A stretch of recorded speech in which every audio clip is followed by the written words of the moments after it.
Hi, it's Patrice here. Starting out the video crying.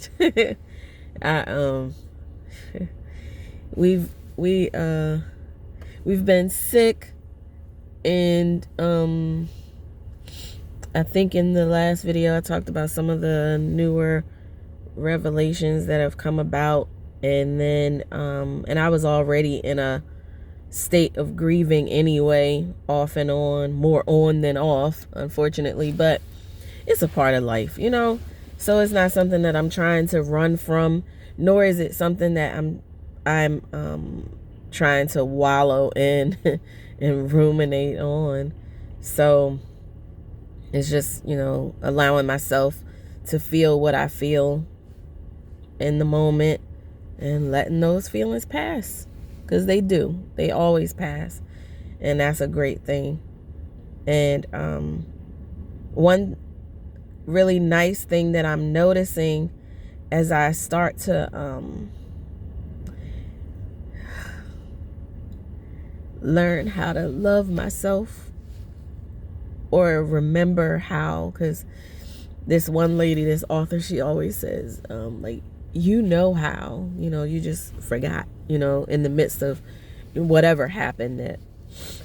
And for me, the whole narcissistic abuse thing. So as I'm remembering how to love myself, I'm doing this, y'all. I'm doing it from the inside out. And I believe that's the way to do it, because we women especially are so good at making things look good when the inside is all messed up and mucked up and, just nasty. And excuse me, I don't want to do that anymore. I've never really been one to be so into the outside and what the outside looked like anyway. And frankly, most of that is because it was so important to my mother. The outside had to look so pristine. And I don't care. It is what it is, and that's not to say, go around looking like a bum, look like how you feel. But why fake? Who am I faking for? I don't get that, and I won't participate.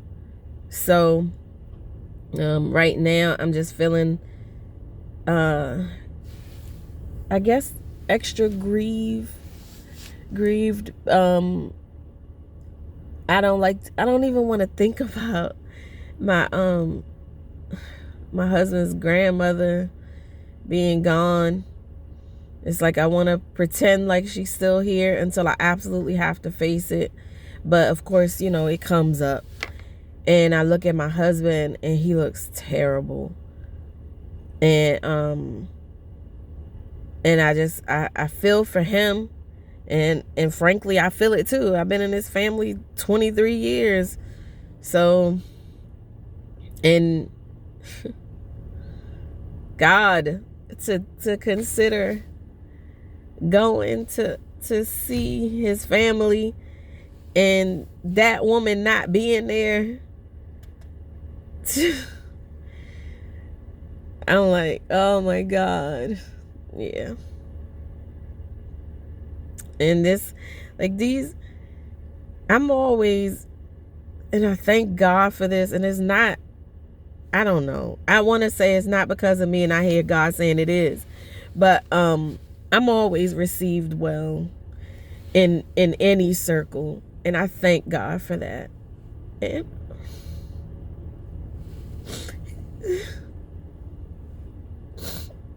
I want to say I'm sorry, but I can't. No, I'm not sorry. It's okay. So I'm well loved.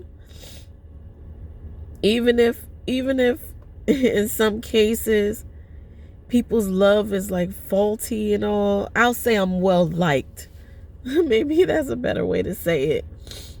But because I'm thinking about some people who are always like how they love me, and I mean, in particular, my a few of my family members are like, they love me still, and I'm like, you got a funny way of showing it, it just, and I believe they're doing the best they can. I believe they love me. But so anyway, besides that, I was just thinking about how Jermaine's grandmother, right from the start, apparently I'm the first girl Jermaine brought around, period. First and only, actually. But Granny would always she would tell me how she's like, I knew you was a good one right away. I knew it. And like this woman, I spent so much time with her. Anytime I was around that side of our family, I would be up under Granny. Because she came into my life at a time where my grandmother, on my mother's side, which is the only grandmother that I know, because my father's mother had passed before I came about. But I was very close to my grandmother, and Granny came into my life at a time where we were losing my grandmother to Alzheimer's. And of course that was hard. It got to a point, and I cherish these memories now, where with my own grandmother, I had to like do her hair and bathe her. And at first it was like, what? I'm gonna bathe my grandmother? But I was like, she bathed me.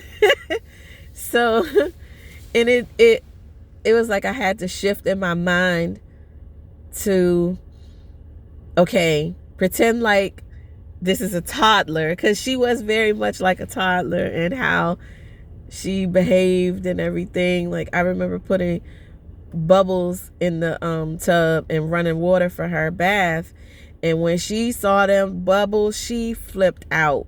She was not pleased. And I said, okay, I'm gonna take it all out and we're gonna start over. And I took it out, made sure I cleaned out all the bubbles and put more water in, and she was okay with that. And so I bathed her then, and it was fine. But we was losing her, and then I got with Jermaine, and right away, actually, I met Jermaine in April in Florida at college, and in July I went to visit him in New York, and he introduced me to his family, like his whole family, right away. And it's interesting now, because I'm like, like he never brought home another girl ever. And then he introduced me right away, But I did feel comfortable with Jermaine right away, like eerily comfortable. It was very strange. But he just felt like home. But yeah, so when I first met his grandmother and his grandfather, who actually passed shortly after I met him, they were both smiling at me so hard. It's so funny thinking back, because so Jermaine is first generation American. Everybody is from Guyana. Well, Granny was from St. Lucia, but so Granny had a thick accent, and his grandfather's accent was such that like hardly anybody understood him.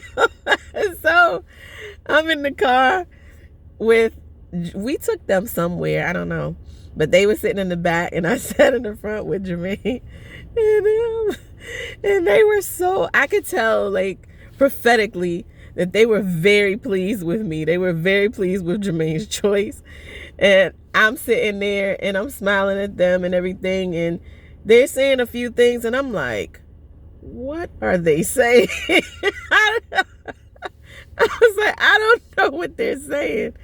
And then I was like, okay, now I'm about to look like a fool, because they're smiling at me. I hope they don't say nothing, because I'm going to be like, huh, what? Because I didn't know what they were saying.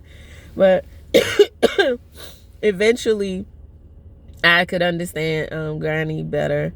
Not always though, but a lot better. And interestingly, she didn't always understand me either, because I don't know how far Granny's education went. She was 90, so you know how back in the day the education didn't go but so far. But she, sometimes I would use words as I would talk to her that apparently went over her head. And I loved the relationship because she could say to me, what does that mean? And it wasn't like, there wasn't a like why are you using those, you know, kind of words, and you know, it was none of that at all. And I was like, oh Granny, that means blah blah blah. And like, we cooked together, and she taught me how to cook some things, and she taught me how to when making bread and you want to like braid it, you know, the whole like challah thing. She taught me how to do that. She and Auntie Sybil taught me how to do that. And I just have so many like fond memories. And Jermaine's, like, thinking about Jermaine's jealousy because right away Granny would greet me with a kiss right on the lips. And she was my grandmother right from the start. And so, yeah, just knowing that I'm gonna go and she's not gonna be there to greet me with that kiss. And yeah, praying that everything goes smoothly. You know how sometimes in some families death can bring out the worst in people. And then there's the whole thing of my mother and her ill intentions and all. And I don't know if she's gonna find out about things and decide to show up. And you know, I know I'm not ready to see her. But I'm just trusting God, and it'll be fine. Whatever happens, it'll be fine. And I'm afraid also that I'm going to be asked to sing. And I actually talked to my daughters about us practicing this one song to sing that some other family members and I sang at my sister's funeral. And as my daughter played it, and like to listen to it and learn it, I realized that song is a trigger for me. So I'm like, I don't know if I can do this. I don't know if I can sing. I usually would sing at different family members' funerals, but so over that. I have lost so many family members that like closer, you know, relatives, and I'm like, you know, 3 siblings, both grandparents, my stepfather, my father. I don't want to do this, you know. So yeah, I'm sure by the time I probably by the time I show this, publish this video, everything will be done, and prayerfully everything will have gone well, and yeah, and we'll have helped my daughter relocate and start her job.